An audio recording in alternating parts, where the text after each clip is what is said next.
warbaahinta dawladda Suuriya ayaa baahisay in weerarka ka dhacay gobolka Deir al-Azur oo ku yaala bariga Suuriya lala beegsaday basas ay ciidamo saarnaayeen dadka ku dhintayna ay ciidan u badnaayeen inkastoo la sheegay in dad shacab ahna ay ku jireen balse ila wareedyo madax bannaan ayaa sheegaya in dadka weerarka lagu dilay dhammaantood ay ahaayeen askar ka tirsan dawladda Suuriya ilaa haatanna ma jirto cid sheegatay mas'uuliyadda weerarkaasi kooxda la socota arrimaha xuquuqda aadanaha dalka Suuriya ee fadhigeedu yahay Britain ayaa waxay sheegtay in tirada dhimashada ay gaarayso 37 askari weerarkan ay geysteen ururka isku magacaabay khilaafada islaamka kooxda oo ila wareedyo ku sugan gudaha Suuriya soo xigatay ayaa waxay sheegtay in weerarka uu ahaa mid si weyn loo qorsheeyay oo maleeshiyada IS la beegsadeen 3 bas oo ay saarnaayeen ciidamo iyo maleeshiyad daacad u ah dawladda Suuriya halka wakaaladda wararka ee Reuters ay sheegtay in dadka weerarkaasi lagu dilay ay dhammaantood ahaayeen ciidamada dawladda Suuriya aga weerarkaasi ka dhacay oo ku dhow magaalada qadiimiga ah ee Balmayra ayaa ah deegaan oo inta badan iska horimaad ku dhex mara ciidamada dawladda Bashar al-Assad iyo dagaalamayaasha IS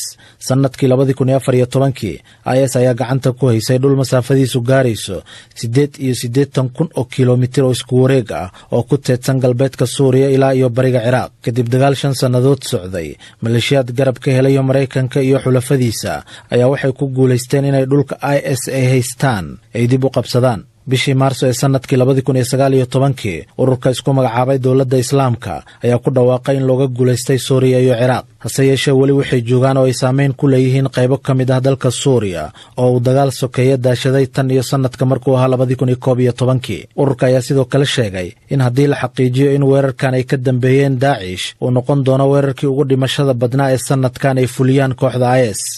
mahadsanid Cabduqaadir.